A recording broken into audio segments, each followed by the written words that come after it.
Good evening. Thank you for joining us tonight. I am Starlise with Keyed Up and House of Faith Realty, and we're so glad you're joining us tonight. We have a special guest that will be joining us. His name is Antonio Williams. I would like to bring him into the show shortly, but I also want to thank all of my guests that have logged in and took time out to be educated about home ownership. Before I bring Antonio on, I ask that you please like, share, and comment. And once again, watch the replays. I am your host, Starlise Dawkins with House of Faith Realty, and we are here to talk about home ownership. I'm going to go ahead and bring Antonio Williams in with us tonight. He is a loan officer, and he will be joining us. Good evening. Can you hear us, Antonio? I can. I was muted, but yes, I can hear you. Hello, everyone. Hello. Thank you for joining us tonight. Antonio is going to be sharing some information tonight with us about home ownership, some things that you would want to know before you purchase your home for 2022. I want to take a minute, Antonio, and just thank our guest that has joined us tonight. I see Tanika Diller, a friend of mine. She has joined us tonight. Tanika, thank you so much. Once again, we ask that you like, share, comment, as well as watch the replay. A little bit about myself. I am Starlise Dawkins. I am a licensed North Carolina and South Carolina real estate agent. I'm located here in Charlotte, as we say, the Queen City. I have been in real estate for 6 years. I truly enjoy what I do. I like helping and partnering with all buyers and sellers, as well as investors. If they're looking to own a home, looking to sell their home, or maybe purchase investment property. So once again, I just want to thank you guys for joining me tonight. We're going to jump right in. We have some questions for Antonio, but before we get started, I'm going to allow him to introduce himself. Hello, everyone. Tanika, how are you? My name is Antonio Williams, and I am actually a unicorn, as they say. I was born and raised here in Charlotte. I've lived other places, of course, but nothing like home. I've been here for quite a while, married, one beautiful daughter, beautiful wife, and just looking forward to helping, assisting anyone who needs help with purchasing a home. I've been in the business, started in 2003 and kind of got out, dabbled in a couple other things, but got back in full-time 2017. And as Starlise said, I love helping people purchase their homes. So, yes. Great. Thank you so much. Thank you, Antonio, for sharing a little bit your bio about us. We have some questions tonight, and once again, we do want our audience to please be engaged, ask questions, don't be shy, and please, once again, share. You always can go back and watch the replay, but we have some great things that we want to discuss tonight, so I'm going to go ahead and jump in. My first question for Antonio would be, Antonio, if I am looking to purchase a home, I'm a new homeowner. I've never purchased a home before. I'm not pretty much educated about the process. I have this question asked to me quite often as an agent. What is the first step? I mean, what do I do? Do I call you, a loan officer? What is my first step if I am looking to be a homeowner for 2022? Okay, well, the first step I would say is to, yes, call me. Not just any loan officer, call me. We'll make sure that we have my information up shortly at the end, so that you can definitely have a way of getting in contact with me. But yes, call me, and what the first thing I like to do is talk to people first of all, just to kind of see where you currently are. Talking about credit, taking a look at the credit report. I don't like to run credit initially. That's one thing that's different about me. I like to be proactive and say, hey, let's take a look at it. In other ways, people get a free credit report through annual credit report. There's my FICO.com. There's other ways to look at it just to get an idea of where you are, but instead of putting a hard inquiry on your credit. That's the first thing I like to do. And then we talk about that, some things that maybe what we can do to try to increase your score to get you the best deal. Next thing, of course, we talk about is income, where you are, job, your work, looking for stability, basically. Mm-hmm. Then, of course, the next thing is we got to have the mighty dollar, looking to Yes. have money for down payment, closing costs, and reserves. And, my big thing about that is I don't want anyone spending their last dollar to buy a home. Then they move into the home and they don't have any money to, you can't enjoy yourself, can't even really Yes. enjoy the home from the initial get-go. I always like to tell people, I heard a story, Tyler Perry on the play was talking about years ago, people bought a home and they bought too much home. And they was talking about the first day, oh, look at what God has blessed me. You talk to them 2 years later, look at this curse that I got because My they didn't do a goodness. good job of purchasing a home, setting Right. themselves up. So it's all about being proactive and getting set up so that we can help you get into that home so you can enjoy the home. Okay, so I have some questions. I know we Okay. have three main points that we're going to discuss tonight, but when you say contact you, what preparations I need to take before contacting Mr. Williams? Should I pull my credit report? Should I have a certain dollar amount saved? Because once again, I am an uneducated buyer. Mhm. So before coming to you, is there anything that I need to do before coming to you that can better benefit me and position me for a loan? Well, yes, of course. Generally, first-time home buyer loans are going to require 3 to 3.5% down. Okay. So for I tell them for every $100,000 you're looking to purchase, that's going to be 3,000 to 3,500. And then generally closing costs, I like to tell people you're going to be looking maybe 2 to 3% closing costs. It's kind of hard to do a percentage, but if you're looking at round numbers for every $100,000, if you can have maybe about $5,000 per $100,000 or whatever saved up. Mm-hmm. If you go 200,000, then you're talking about 10,000. So that's kind of a round number dollar wise as far as having money saved up. Of course, we have other programs or whatever to help, but that's a good start to get you the best deal out there Okay. possible. So, As far as credit report, if you have a way, if you have a way of pulling your credit report or whatever without putting an inquiry on there, then by all means, let's do that. Like I said, annual credit report, you can get a report once a year that does not have your credit score. A lot of people look at Credit Karma, different things like that, or they look at the credit scores on their bank statements or whatever. That's a good start just to kind of get going. But the only way you're going to know what's on your credit is by looking at your credit report. So the right. best thing to do is to just, get copies of your credit report. You don't necessarily have to get all three. On the East Coast, most things going to go to Equifax. So if you can get a copy of your Equifax credit report, I'd love to sit down and go over it with you just to see what we can do to make sure that you're prepared. Okay. And that's good information, Antonio. Thank you so much. I want to make sure that we are addressing all of our viewers and those who are possibly interested in purchasing a home or maybe even selling a home, because sometimes as an agent, sometimes we forget that some people are not homeowner and some of the words or the jargon that we may use is very unfamiliar. So from what you've explained so far, we will come and see you, of course. You are a loan officer, a licensed loan officer. And when we speak with you, there's a possibility you're going to have to run our credit. Some clients are not even familiar with what credit is. If you could talk a little bit about the three different credit bureaus, or what really is credit, or what is it that a loan officer or a lender will look at. That was my second question. I just wanted to, briefly comment for our audience that we're talking about home ownership once again for 2022. We have Antonio Williams with us. He is a licensed loan officer here in North Carolina. and we're discussing what's needed. Some of the questions that I typically hear in the real estate industry: what do I do? How do I get started? Who do I speak to? Do I go to a real estate agent? Do I speak to a loan officer? So we do have a question, Antonio, before we move to the second question. Tanika says, what is the ideal credit score?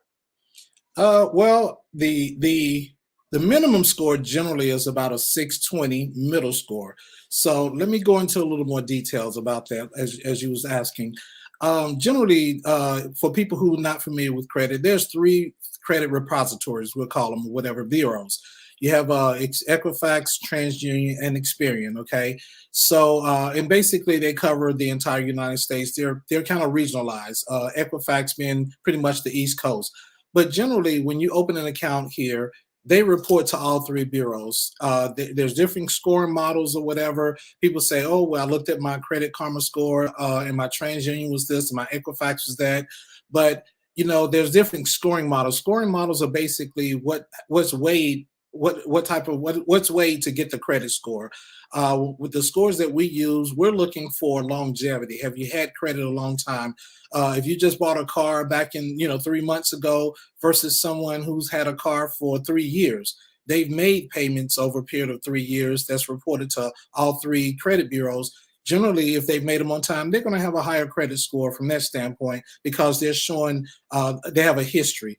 I tell people a lot of time, basically, credit is what have you done lately? Okay, a lot of times it's the last 2 years. What have you done? If you made mistakes 3, 4, 5 years ago, that's okay. That still doesn't mean you can't, get a home. That just means that we may have a little work to do. We may have to, write a letter about that or something. But it still doesn't mean don't. That doesn't mean don't try. A lot of people won't try because they're like, well, I did this some years back. That's okay. That's what I'm here for. Let me be the one to say what needs to happen.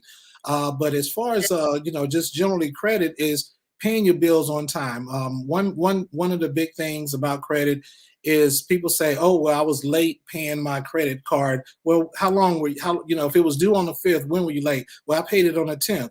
Well, it doesn't report on the credit report unless it's 30 days late. So if it's due on the 5th and it's taking you 30 days to pay that, that's when it's going to report on the credit credit bureau as a 30-day late. Notice they say 30, 60, 90-day late. So if you slip up here and there and you're a few days late, don't worry about that. Just try to do better. But that's pretty much what we're looking for from a credit standpoint of view. Okay, good information. I'm glad you brought out that, things are not reported to after 30 days. That's good information. Very, very important information, because I know before I purchased my home, I wasn't educated about credit. I didn't know what credit really was and how did it work for me. And that's good you explained the 3 different credit bureaus. And to answer Tanika's question, you said a 620 is a good score. To get started. That's a good score to get started. Obviously, the higher the score, 680, you're going to have more options, 680. And to go back, when we look at scores, again, there's 3 bureaus. We don't use the highest score. We don't use the lowest score. We actually use the middle score. And then for different ones who are married, who are, doing the application jointly, we take the lower of the 2 middle scores. So if a husband has, their middle score is 700 and the wife's middle score is a 720, we're going to use the husband's score. We use the lower of those 2 scores. Something else I wanted to, my thing is I like to educate, first of all. So one other myth that a lot of people don't know about, well, I wouldn't say myth, another thing a lot of people don't know about, credit cards. If you have a credit card, I don't care if it's a secure card, you're just getting started, you got a $300 limit. The key to that is stay below 30% of the credit limit. So if you have a card that's $300, you want to stay below $100 is what you want to do. Stay below that 30%. Credit is really all about, okay, I have the availability to spend this money, but I don't necessarily use it. That's what credit is all about. If you max everything out, then it's like, okay, maybe there's more of an issue here. That's going to lower your score because you're maxing out everything, and you may be having a few problems. That's the way kind of the scoring model looks at it. But if you always have this 70% available for the most part, then that's okay. Okay, that's good information. I'm sure a lot of our viewers were not aware of that. So, Antonio, if I have a credit card, you're telling me if I have a credit card and I have a credit limit of $100, I should not be charging any more than 30% of that $100, just to keep it That's correct. simple for our listeners. Okay, that's That's good correct. information. And I am assuming by keeping that credit balance below the 30% or no higher than 30%, that's going to increase my credit score. Going back to Tanika's question, a 620 is good. Of course, you want the score to be higher, but some tips that you're giving us so far, we do look at the middle score. We remove the highest and the lowest. The middle Mhm. score is a solid score from what you're saying. Am I correct? That's correct. Yes. Middle score is a solid score. And then you also gave us a great nugget for those who have credit cards or a secure credit card, not to charge any more than 30%. That's correct. Secured or unsecured. I was just using secured because a lot of times when people are getting started, they want to get that starter card or that first card or whatever. And sometimes they have to do a secured card, but it can even be an unsecured card. Anything that's revolving. It could be you went to a credit union and got a line of credit or whatever. Mm-hmm, mm-hmm. Anything that you can use, you can pay it down and then you can use again. Unlike an installment loan, which is a car loan. Car loan, you just continuously pay it down. You can't go and get that money back. You just continuously pay it down. So it's Okay. okay if that's not 30%. That rule doesn't apply to that. It only applies to what's considered revolving credit, something you can put Okay. in, take away, and put back. Okay, good information. Once again, just want to thank everyone for joining us. I am Starlise with Keyed Up. We have Antonio Williams with us tonight, and we're talking about home ownership for 2022. For those who are interested in purchasing a new home or maybe even selling your home, we're still giving out some wonderful tips, good information to educate those who are interested in home ownership for 2022. So far, we talked about the magic credit score, 620. Of course, any lender will want you to have a higher score, but as Antonio has said tonight, 620 will get you into the door. And he's also shared with us tonight that any credit cards that you may have, good information is that you should not be charging anything over 30% of the credit card limit. So depending on your limit, you want to take that limit and make sure you're not maxing out, going over 50%. As he said, a wonderful key, do not charge more than 30%. I'm just checking the chat here, Antonio, just make sure we don't have any other questions. And once again, just thanking the guests for joining. We're going to move on to our second question. The second question I have, Antonio, is what are the important items that are needed before applying for the loan as far as qualification? I know you briefly talked about 3.5%. 3.5% of the purchase price. Are there different types of loans that I may qualify for that I may not be educated about? If you can talk a little bit more about the different loans and go into a little bit more details of the 3.5%. 3.5% of what? What's in my savings, 3.5% of my credit score, 3.5% of the purchase of my house. If you could just share a little bit more about the 3.5% and the different types of loan, if you don't mind. Oh, I don't mind. That's what I'm here for, to educate. So yes, Thank well, you. the 3.5% of the purchase price generally, that's an FHA loan. Just to kind of give you a brief overview of the type of loans, FHA is going to be, I guess, the most lenient loan. FHA is considered as a Fannie Mae, Federal Housing Authority. That's a government-based loan. Fannie Mae, as we know, government they're not good with the money, but they have a lot of money, so they're willing to back first-time home buyers or people who may not have that great credit score, which is the reason why you can go down to say a 620 or whatever, in order to get into a loan, into a Mm-hmm. home. But when for people who has the 680 and the 700 credit scores, there's a conventional loan, which is still government backed, but it's a private, that's like a private entity. But the conventional loan is a little more strict, but you're looking at 3% down versus 3.5% down. So it's a little less down.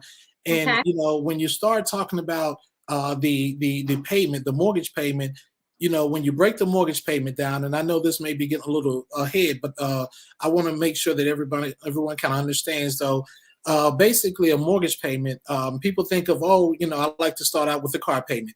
You get a loan, you get a car payment you buy your car for a certain amount of money or whatever. Let's just say you was to put a little money down. whatever that loan, when you make that payment, you're making a principal and an interest payment, okay? Now, generally with cars, you're going to pay your insurance separately, okay? Well, with home mortgages, first-time home buyers, they want that homeowner's insurance included in that payment, as well as the taxes. Versus a car, you pay those separately. So your payment on a mortgage is going to consist of your principal and interest payment, like it would on a car. It's going to consist of your homeowner's insurance. Basically, whatever your homeowner's insurance, divide that by 12. That's what goes into what's called your escrow. So what else goes into there is your taxes, your property taxes. So whatever your property taxes is for the year, divide that by 12. That's another part of your escrow. So the last and final thing that goes into escrow, when we talk about putting 3 to 3.5% down, there's another part that goes into that. It's called mortgage insurance, or PMI. PMI is going to be the FHA version. Conventional is called an MI. Pretty much the same thing. If you're not putting at least 20% down, which most people are not, then that's when you're going to have that PMI. That PMI is a different factor. Credit score has something to do with it on conventional. Yet FHA, it does not matter. Someone with a 620 someone with a 620 credit score would have the same PMI factor or the same PMI as someone with a 820. Okay. So again, that's where the FHA is a lot more lenient, and is more favorable for people, for first-time home buyers or people who may not have a lot of established credit. That's another thing that I forget to talk about. Sometimes people don't have a lot of credit. FHA is still a good way to go. Good information. Okay, so far FHA is one of the loans that a buyer that's looking to purchase a home can basically apply for, and then conventional loan. And the difference between the two, from what you've explained so far, is an FHA, you are required to put down 3.5%.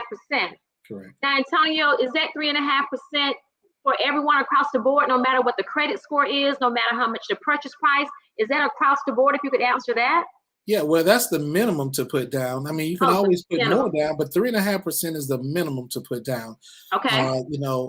As far as the FHA loan, that's the minimum. Whereas conventional, a minimum for first-time home buyers, 3%. If you're not a first-time home buyer, it's 5%. But I know we're focusing on first-time home buyers. Correct. And then going to a different type of loan. If you're okay not living in the Charlotte area or living in a rural area, there's a loan called USDA or rural housing.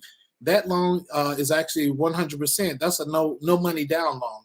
Well, I like to explain, no money down is 100% financing. So if you find a home that's $300,000, the loan can be for $300,000. You're still going to need money for closing costs, but again, you may be looking at 2 to 3% for the closing costs, but that's still money that you would need up front. But as far as the down payment, you don't need to worry about the 3.5%. And then, of course, last but not least is the VA loan for our veterans. Thank you for your services. If anyone's on here, you can always do a VA loan, which is also a 100% no money down loan as well. Good. Okay, so once again, I just want to thank our viewers for joining us, and any of those that just come in. I see that Monica has just joined us. So Monica, thank you so much for joining us tonight. Monica said great information, Antonio. Just want to basically sum up so far we have shared and what we have talked about, as well as what we've been educated on. So we're talking about the different types of loans, and so far Mr. Williams has shared with us that there's an FHA loan that you can, of course, apply for, which does require 3.5% of your purchase price. So whatever the purchase price of the home is, with an FHA loan, which is a federal loan, that's what Mr. Williams had just explained to us, you are required to bring 3.5% to the table. The second loan he just went over was a conventional loan. A conventional loan, the minimum that's required is 3%. And then he also briefly talked about USDA loan, which is one of my favorite loans because it's 100% financing. But keep in mind, the finance is 100%. You are still required to put some skin into the game. And the skin into the game is going to be your closing costs. I like to say the people that are working behind the scenes, that are taking care of the loan, as far as the loan officer, your attorneys, those different individuals that are working behind the scenes, the closing costs basically is to take care of those people that are getting everything together to get you to the table to be a homeowner for 2022. Once again, home ownership for 2022. Antonio, I think we have a question Tanika is asking interest rates. And this is basically saying they are going to be increasing for 2022. And that's amazing she's asking that question, because I actually read an article as well as watched the news, and I actually heard the same thing, that interest rates are possibly going to be increasing this year, Antonio, 2022. Is there any advice you can give to our viewers for those who are unsure about refinancing?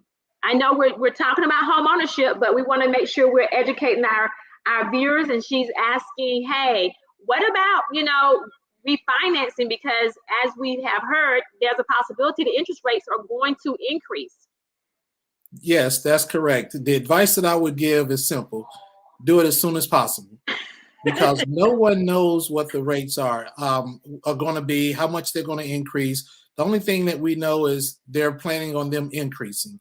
So the sooner you do it, if you're looking at interested in refinancing or even purchasing, the sooner the better.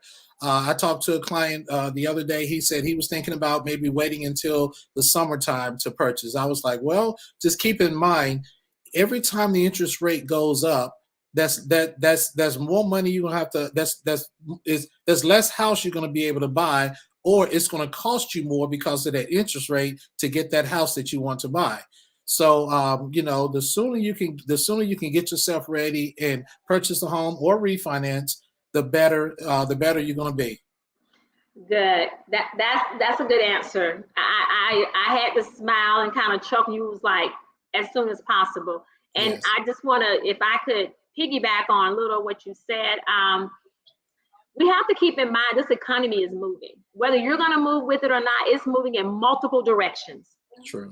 Just as you have advised, now is the time to purchase a home. Now is the time to refinance, not so that me and Antonio can be compensated, but because you can be a homeowner, you can save money.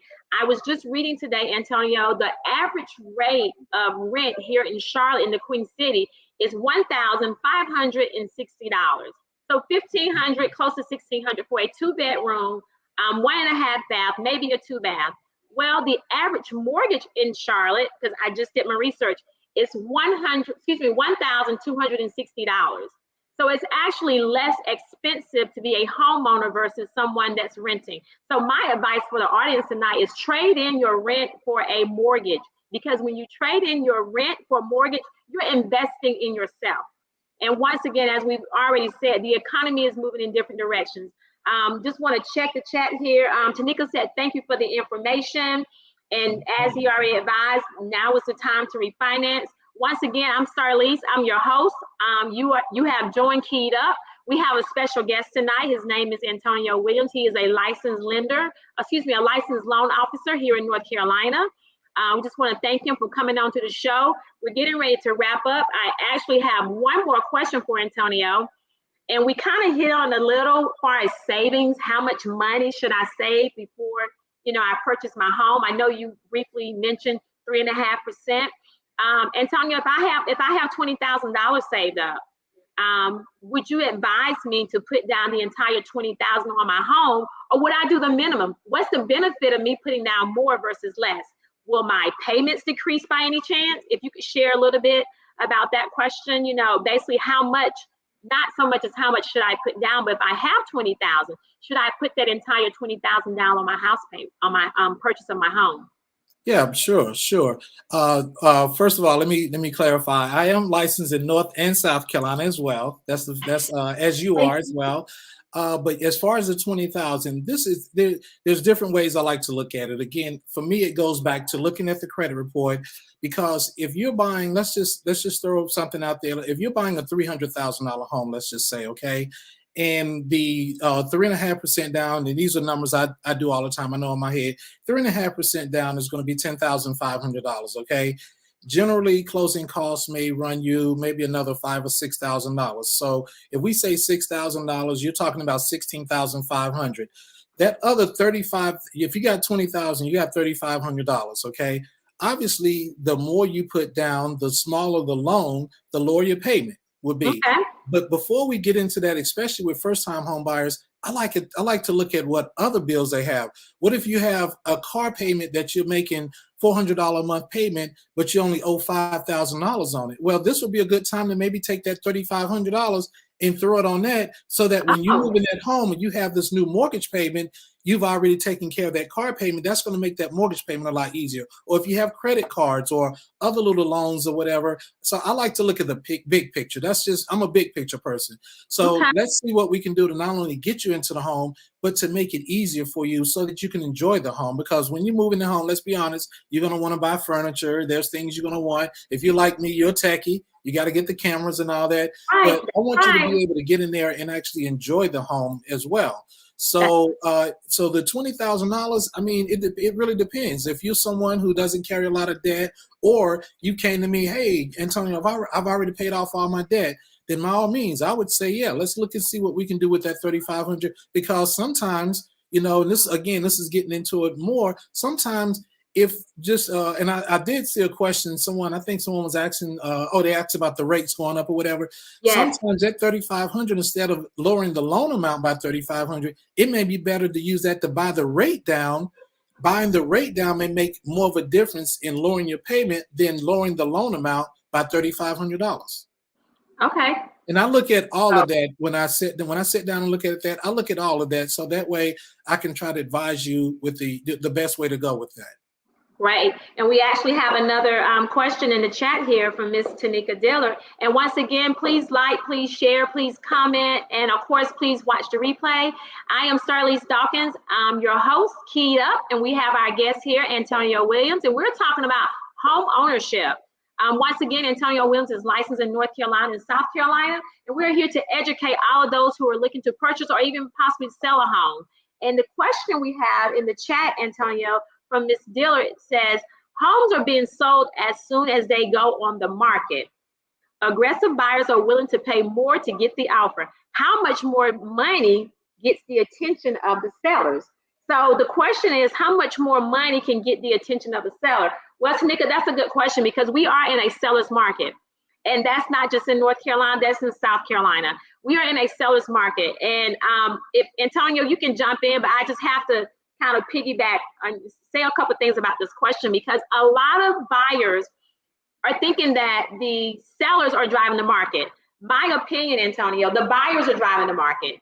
When you have buyers that are willing to pay more than market value, when you have buyers that will say, hey, I know you have your house in the market for $450, but I'll give you $470.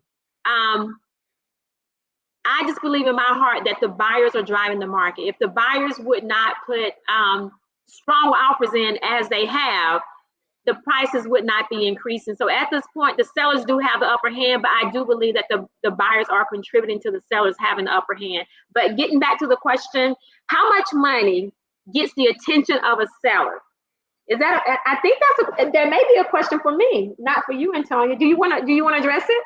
Well, yeah, it is a question more so for you, but what I would say is when you're saying about the buyers are the ones that's offering more money to get the home, a lot of it is investors too. These investors, you know, it's making it tough for the first-time home buyer, to be honest with you. These investors are buying homes to rent them out, which of course increases rent, which is what we were just talking about earlier.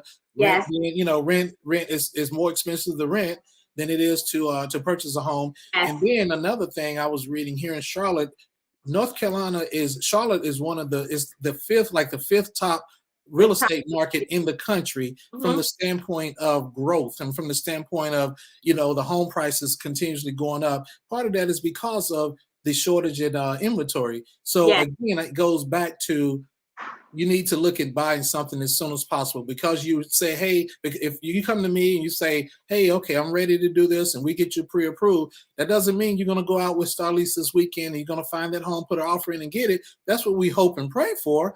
But sometimes it may take some time because of the people offering over asking price and all that. But just stay diligent. Let us do what we do, and we'll get you in something. Right. I appreciate that.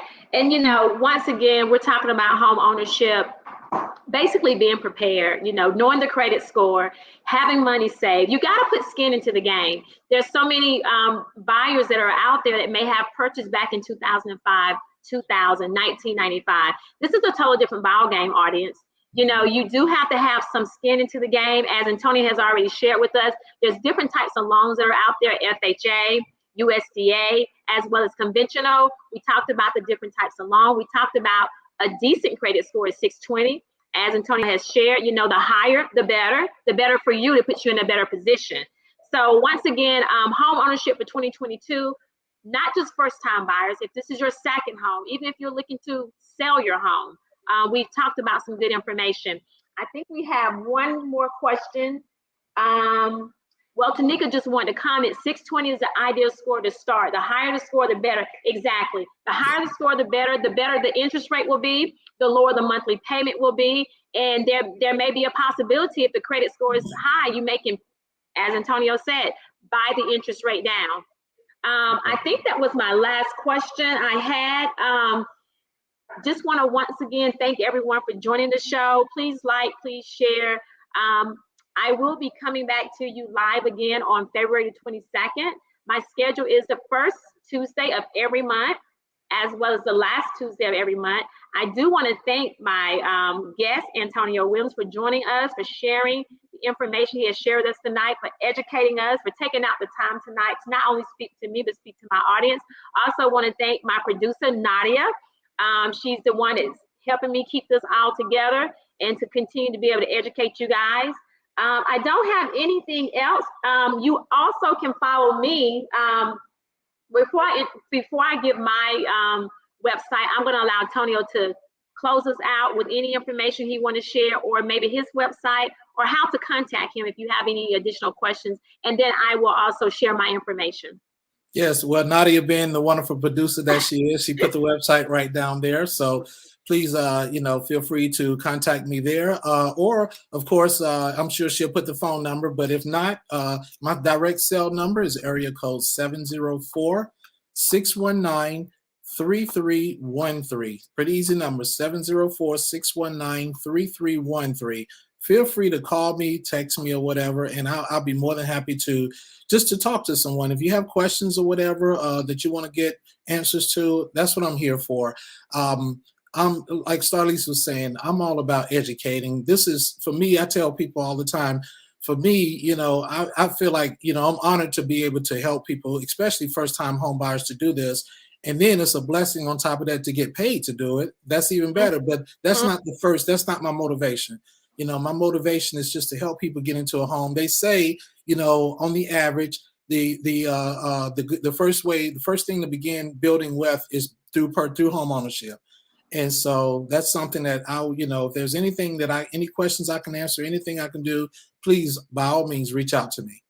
Thank you so much. Thank you so much.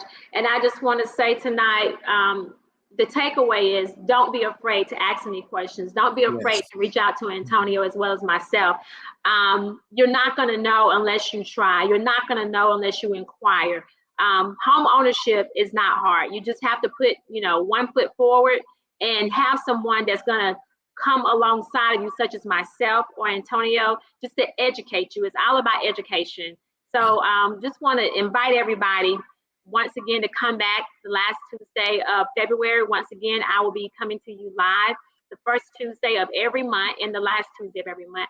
I will be back on live again on February the 22nd at 7 p.m. I am Starlise with Keyed Up. I am your licensed agent here in North Carolina as well as South Carolina. You always can reach out to me on my website, houseoffaithrealty.com. It's on the website. That's houseoffaithrealty.com. And also, you also can give me a call. You can text me. My phone number is 864. I am a Greenville native. I have an 864 area code, 243-1843. I don't think we have any more questions. I just want to thank Nadia again, the production, my online production assistant here that's helping me to keep everything together. Thank Antonio Williams for joining us. And we look so forward to seeing you guys again on February 22nd at 7 p.m. We'll have more information we can share to educate you to become a homeowner for 2022. Thank you guys. Have a great night. Thank you. Thank you.